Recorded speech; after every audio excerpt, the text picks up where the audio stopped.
स्वामी जी महाराज जब भ्रमण के लिए निकलते थे तो एक दिन, ये बात बहुत ही पुरानी है कि एक बार स्वामी जी महाराज अपने शिष्य शास्त्री जी, जिनका नाम श्री सुरेंद्र शर्मा था, तो उनके साथ और उनको लेकर देहरादून की तरफ गए, जो कि शर्मा जी गुरु महाराज के छोटे पुत्र हैं। तो वहाँ स्वामी जी महाराज को एक सन्यासी मिले, जो बातचीत के दौरान सन्यासी ने कहा कि डीएम मेरा शिष्य है और एसपी मेरा शिष्य है तथा थानेदार मेरे पास आता जाता रहता। फिर उन्होंने हमसे पूछा, यानी स्वामी जी से पूछा कि आप लोगों का कैसे चलता है। स्वामी जी ने कहा कि मेरे पास तो एक पैसा नहीं है, मैं तो गुरु महाराज के भरोसे रहता हूँ, वो कोई ना कोई व्यवस्था कर देते हैं। इस बात पर सन्यासी को विश्वास नहीं हुआ। तो स्वामी जी हंसकर कहें कि भाई मेरी नंगा झोरी ले लीजिए, मेरे पास कुछ नहीं है। खैर, फिर सन्यासी बोले कि आप बैठिए, मैं बाजार से सामान लाता हूँ। तो स्वामी जी महाराज ने कहा कि कहाँ ठीक है, आप ले आइए, मैं बनाकर सबको खिला दूंगा। तो सन्यासी बोले कि सन्यासी शास्त्री जी को लेकर बाजार चले गए। सन्यासी के बाजार जाने के बाद एक आदमी अनाज, सब्जी, घी, तेल, नमक यानी सब सामान लेकर आया और बोला कि महाराज जी, ये सामान मैं आपकी सेवा में लाया हूँ, आप इसे स्वीकार कर लीजिए। उसने सारा सामान रख दिया और चला गया। मैंने खाना तैयार कर लिया, मतलब स्वामी जी ने खाना तैयार कर लिया। उधर सन्यासी जी बनिया के यहाँ पहुँचे। उन्होंने आटा, दाल, घी यानी सब सामान मंगवाया। जब पैसा देने की बात आई तो वे मुकर गए और बोले कि मैं नहीं लूँगा।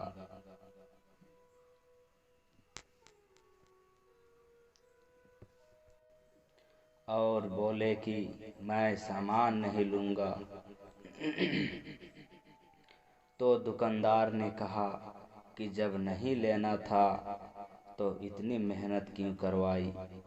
तो शास्त्री जी को भी उनकी यह हरकत बुरी लगी, यानी जो स्वामी जी महाराज के साथ आए थे, वो सन्यासी के साथ बाजार गए दुकानदार में, और दुकानदार के पास दोनों ने सामान खरीदी। जब पैसे देने की बारी आई तो सन्यासी कहने लगा कि मेरे पास पैसे नहीं हैं, मैं सामान नहीं लूँगा। तो इसी दौरान शास्त्री जी को भी उनकी यह हरकत बुरी लगी। अंत में वे खाली हाथ लौट आए। जब वो वापस लौटे तो देखा कि खाना तैयार है। उन्होंने पूछा कि आपने कैसे तैयार कर लिया। मैंने कहा कि मैंने आपसे पहले ही कहा था कि मैं गुरु महाराज के भरोसे रहता हूँ। एक आदमी सब सामान दे गया और मैंने बना लिया। सन्यासी को बहुत अचंभा हुआ।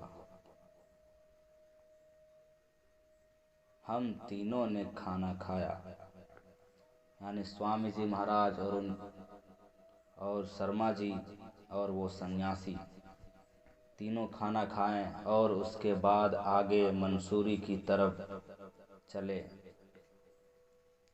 सन्यासी भी साथ थे। रास्ते में एक चाय की दुकान पड़ी। एक दुकानदार ने जब मुझे यानी स्वामी जी को देखा तो बुलाया और बोला, महाराज जी चाय पीकर जाइए। उसके बहुत आग्रह करने पर हम तीनों चाय पीने बैठ गए। उसने अपने नौकर से मेरी तरफ और शास्त्री जी की तरफ इशारा करते हुए कहा कि इन दोनों से पैसे मत लेना, और सन्यासी जी की ओर इशारा करते हुए कहा कि इनसे पैसे ले लेना। तो सन्यासी को बड़ा आश्चर्य हुआ कि जब हम आगे बढ़ें तो बातचीत में मैंने फिर कहा कि भाई, मैं सच कहता हूँ कि मैं मालिक के भरोसे रहता हूँ। यानी स्वामी जी महाराज कहते हैं कि भाई, मैं सच कहता हूँ कि मैं स्वामी जी मतलब मालिक के भरोसे रहता हूँ, और वो मेरा सब इंतजाम कर देते। आपके पास तो बड़े बड़े लोग आते जाते हैं, मैं तो कोई शिष्य बनाता नहीं, मैं तो स्वयं राहगीर हूँ। राहगीर दूसरों को क्या रास्ता दिखा सकता। चलते चलते शाम हो गई। रास्ते में एक होटल दिखाई पड़ा। होटल के मालिक ने जब हमें देखा तो अपने पास बुलाया और प्रार्थना किया कि महाराज, आप मेरे होटल में ठहरिए, जितने दिन मर्जी हो रुकिए। फिर मैनेजर से उसने कहा कि इन दोनों लोगों से पैसे मत लेना, और नाश्ता और भोजन समय से देते रहना। उसने भी सन्यासी की तरफ इशारा करके कहा कि इनसे पैसा ले लेना। हम लोग 15 दिन तक वहाँ रहे, फिर देहरादून लौट आए। वहाँ एक दरोगा जी ने 2 टिकट सहारनपुर का कटा दिया। हम लोग रेलगाड़ी से सहारनपुर पहुँचे।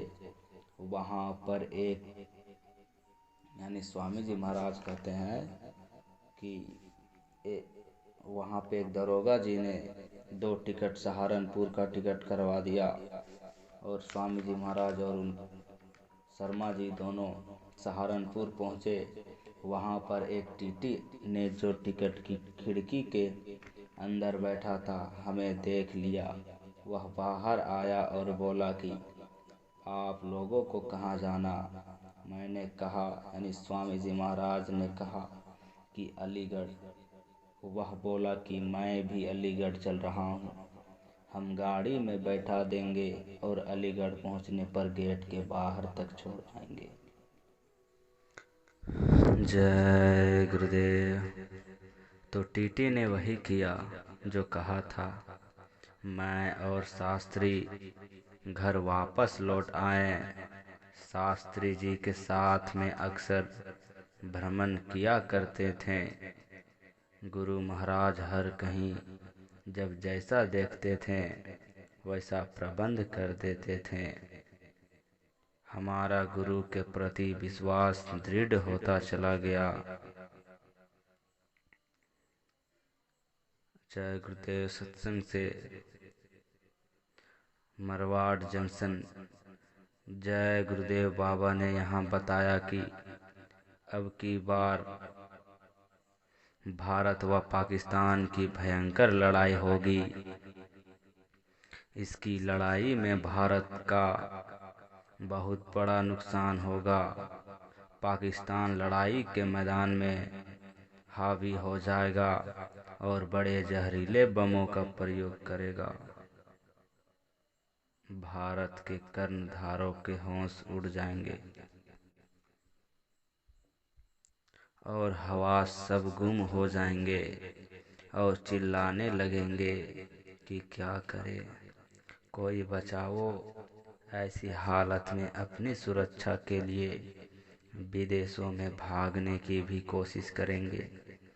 देश की ऐसी नाजुक स्थिति में भारत पर आए महान संकट को देखकर आध्यात्मिक शक्तियाँ उठेंगी और लड़ाई के मैदान में वह करिश्मा दिखाएगी और दुश्मनों का सफाया हो जाएगा।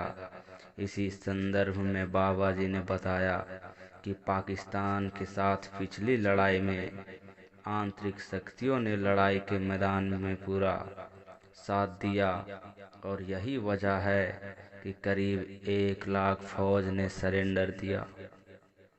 1 लाख फौज कुछ होती है? अगर तुम कहते हो कि हमने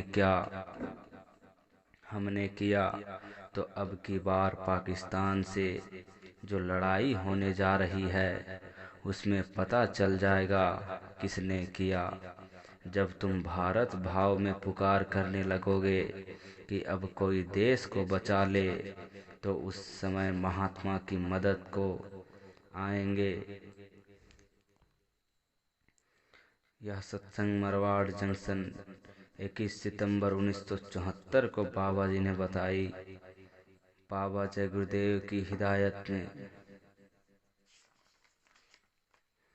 बात वर्ष 1960 के आसपास की है।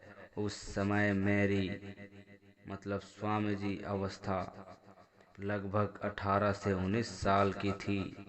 स्वामी जी साधारण मंच पर बैठकर सत्संग सुनाते थे। चौकी बिछ गई, गद्दा चादर बिछ गया और मंच तैयार हो गया। स्त्री पुरुषों को बैठने के लिए दरी बिछा दी जाती थी। दरी पर 1/4 लोग बैठते थे तो 3/4 जगह खाली रहती थी। सत्संगियों के लिए स्वामी जी का आदेश था कि दरी पर कोई नहीं बैठेगा। सत्संगी जन अलग जमीन पर बैठते थे। उस समय स्वामी जी विद्यार्थी थे। मन में बराबर वह पोह मची रहती थी कि ये कैसा आदेश है कि जगह रहते दरी पर सत्संगी ना बैठे। बराबर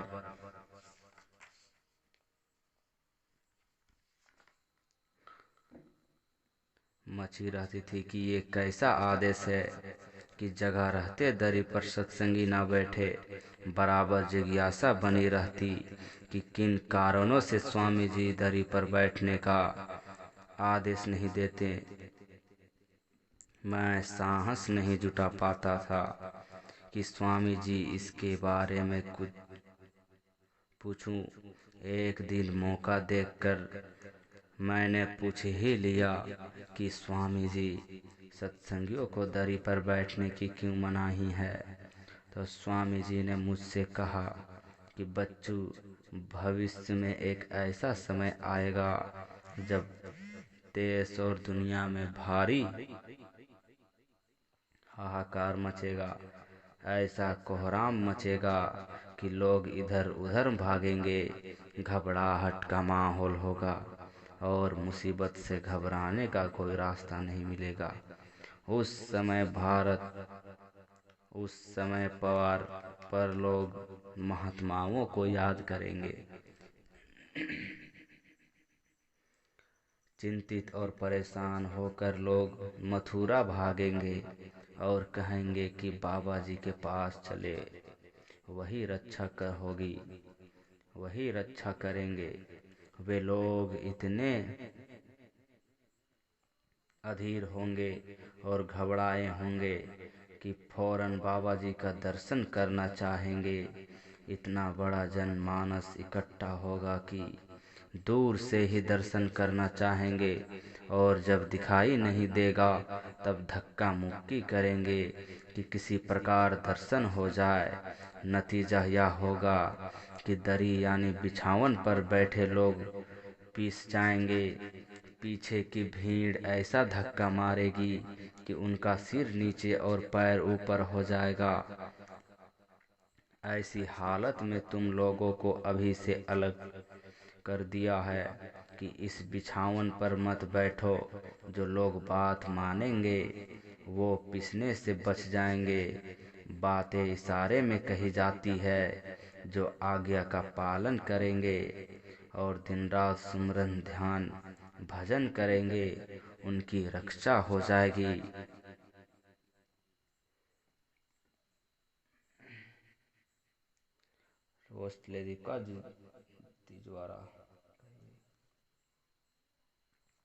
कि मुसलमान पाकिस्तान का ख्वाब ना देखें। मऊ जय गुरुदेव। कि मुसलमान पाकिस्तान का ख्वाब ना देखें। मऊ यानी आजमगढ़ में अक्टूबर 1971 को सिविल अस्पताल के मैदान में एकत्रित भारी जन समूह को संबोधित करते हुए बाबा जय गुरुदेव ने मुसलमानों से कहा कि भारत की मिट्टी में पले और यहाँ का अन्न जल ग्रहण करने वाले मुसलमान केवल पाकिस्तान का ख्वाब ना देखें। यह तो राम, कृष्ण, कबीर और मोहम्मद की भूमि है। यहाँ के हिंदू सबको प्यार करते हैं और तुम्हारी कब्रों को पूजते हैं। सभी भारतवासी नर नारियों, राष्ट्रभक्ति करो। जो दशा पूर्वी पाकिस्तान की हो रही, वैसा ही नरसंहार पश्चिमी पाकिस्तान में होगा। फिर पाकिस्तान का अस्तित्व ही समाप्त हो जाएगा, सब भारत में हो जाएगा। तब आप कहाँ का ख्वाब देखोगे? भारत की मिट्टी में तो वह भी चीजें हैं जो विश्व भर में नहीं है। यह सदा से अध्यात्मवाद का सिरमौर रहा है। भारत के कारण ही विश्व युद्ध विभिन्न युगों में हुआ और इस युग में भी होगा। दुनिया के सारे देश मिलकर भारत पर आक्रमण करे तो भी इसको पराधीन हरा नहीं सकते। यह सत्संग स्वामी जी महाराज ने 7 अक्टूबर 1971 को कही। साकेत महायज्ञ निर्विघ्न संपन्न। जब स्वामी जी महाराज अहमदाबाद से साबरमती तट पर 33 करोड़ देवताओं की उपस्थिति में तथा बाबा जय गुरुदेव जी महाराज की देख रेख में सतयुग अगवन साकेत महायज्ञ निर्विघ्न 3 जनवरी 1978 को संपन्न हुआ। इस बात की घोषणा देवताओं ने कर दिया और प्रारंभ में एक देवता की घनघोर गर्जना हुई, जिसे सुनकर सब देवता सन्न रह गए कि ऐसा लगा कि प्रलय हो जाएगी और सृष्टि समाप्त हो जाएगी। बाद में बाबा जी ने 1000 प्रार्थनाएं की, जिन्होंने देवताओं ने प्रस्ताव के रूप में पास कर दिया। देवताओं ने बाबा जी से कहा कि आप 31 मार्च 1980 तक 10 करोड़ लोगों को और तैयार कर लीजिए। जो लोग नहीं सुधरेंगे उनको हम देख लेंगे। बाद में 5 जनवरी को सम्मान के साथ सभी देवता साबरमती से विदा हो गए। 8 जनवरी को एक देवता का विमान पूरब से पश्चिम को हो गया। 10 तारीख को एक अन्य देवता का विमान दिखाई दिया। 11 जनवरी को प्रातः बाबा जी ने बताया कि रात्रि में एक देवता का विशेष विमान पश्चिम से पूरब दिशा की ओर गया है, जिस पर 10 मील से भी ऊंचा झंडा लगा था। यह विमान जमीन का सर्वे कर रहा था, जैसा चकबंदी में सर्वे किया जाता है। बाबा जी ने यह भी बताया कि देवताओं में भगदड़ शुरू हो गई और देखो क्या क्या होता है। 30 वर्ष से अधिक समय हो गया। महात्माओं का संकेत न मिलने पर कुदरत अब तक चुप रही। लगता है वक्त नजदीक आ गया। भारी परिवर्तन हो जो दुनिया में होगा। बाबा जी चुप और कभी कभी थोड़ा बहुत इशारा देते थे कि बाबा जी ने सत्संगियों से यह भी कहा था कि जब तुम्हारे धीरज का बांध टूट जाएगा तब भारी परिवर्तन होगा और चमत्कार देखने को मिलेगा। चमत्कार को नमस्कार सब लोग करेंगे। यह अनहोनी घटना थी। जय गुरुदेव। कि 3-4 वर्ष पूर्व गुरु पूर्णिमा का कार्यक्रम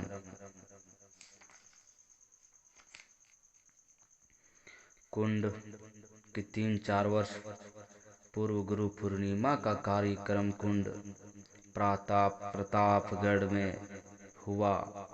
तैयारियां काफी पहले से शुरू हो गई थी। नई जगह थी। सत्संगी आसपास के जिलों इलाहाबाद, लखनऊ, रायबरेली से बराबर आ जा रहे थे। जिस बाग में स्वामी जी महाराज की कुटिया बनाई गई थी और कुछ प्रांतों का पड़ाव पड़ा था, वह बहुत बड़ा बाग था। वहाँ के लोग उसे सांप का बिच्छू का बाग ही कहकर पुकारते थे।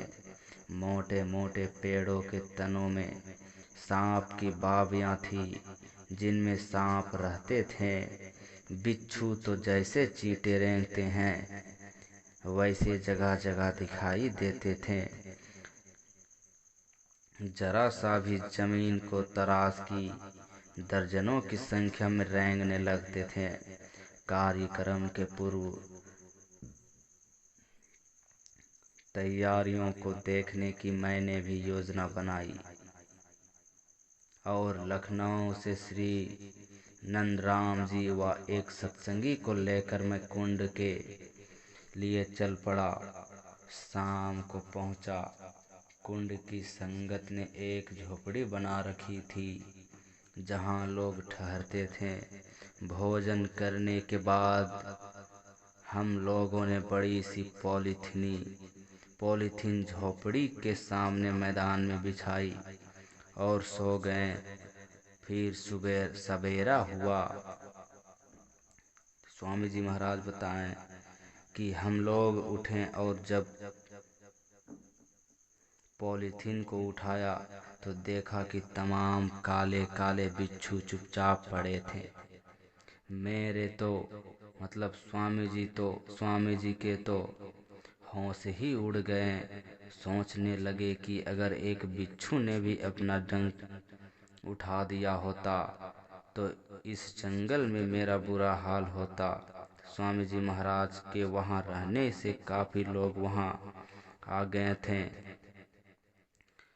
थोड़ी देर बाद सत्संग हुआ।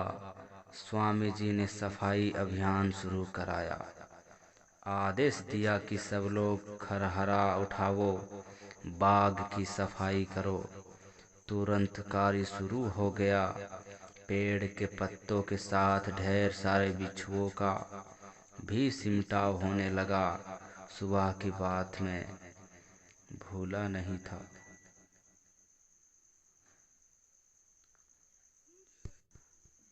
और दृश्य देखकर उस समय बहुत डर गया। स्वामी जी ने कहा कि दरी लाओ और इसमें कूड़े को भरो। बिच्छुओं को देखकर कोई भी हाथ लगाने को तैयार नहीं था। तो स्वामी जी ने इतनी जोर की डांट लगाई कि भरते क्यों नहीं हो। प्रेमियों ने बिजली की तरह से कूड़े को, जिसमें तमाम बिच्छू थे, हाथ से उठा उठाकर दरी पर डालने लगे। फिर उसे दूर जाकर फेंक दिया। कूड़ा फेंकने का कर्म तब तक जारी रहा जब तक पूरे बाग की सफाई नहीं हो गई। स्थानीय निवासी तमाशबीन थे, भौचक्के थे ये कि उन्हें कहते हुए सुना कि जिस बाग में आदमी तो क्या जानवर बिच्छुओं को डर से घूमने की हिम्मत नहीं करते थे, वहां बाबा जी ने अपने हाथ से बिच्छुओं को उठाकर फेंक दिया। यह अनहोनी घटना थी।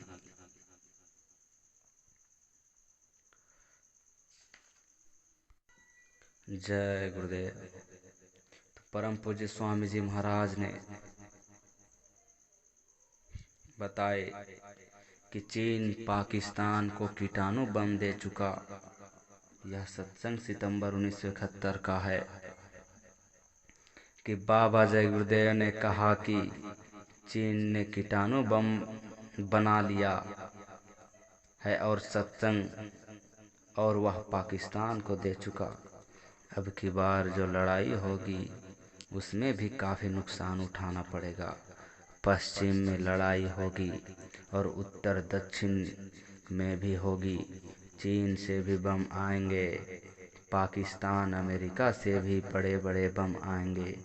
अधिकांश बम भारत में पृथ्वी पर उतार लिए जाएंगे।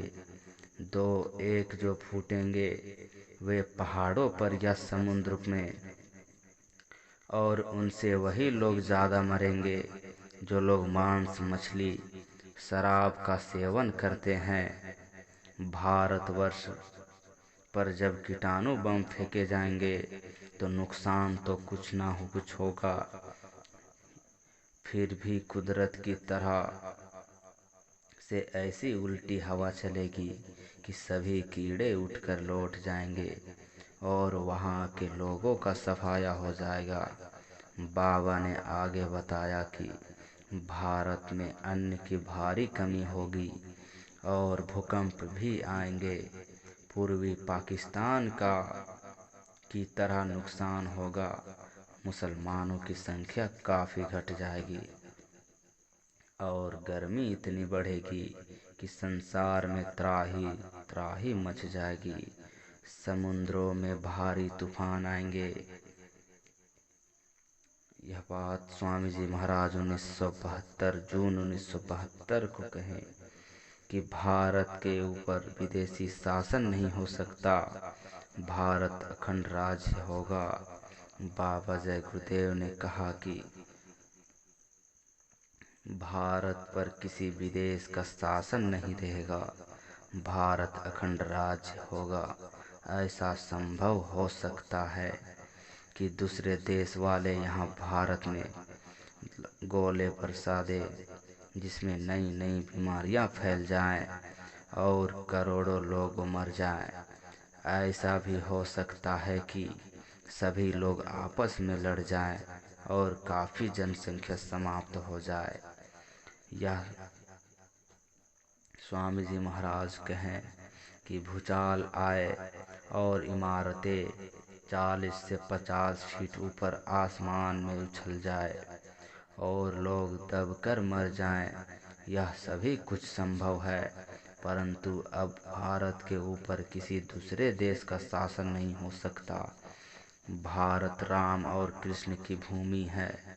इस तपोभूमि में रहकर जो लोग आतंक पैदा करेंगे, अन्याय करेंगे, जनता के पैसों को अनैतिक रूप से जमा कर सुख और आराम की कल्पना करेंगे और मांस मछली अंडा शराब का सेवन करेंगे, उनके लिए आगे ऐसा समय आ रहा कि आदमी को आदमी उठाने वाला नहीं मिलेगा। बाबा जी का कहना है कि आगे जो तकलीफ़ें आ रही उन्हें कोई मेट नहीं सकता। यदि पृथ्वी के कण कण में सोना बरसा दिया जाए तब भी लोगों को सुख नहीं मिलेगा।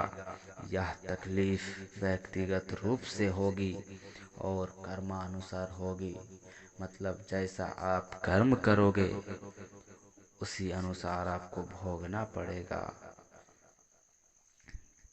प्रेम से बोलिए जय गुरुदेव।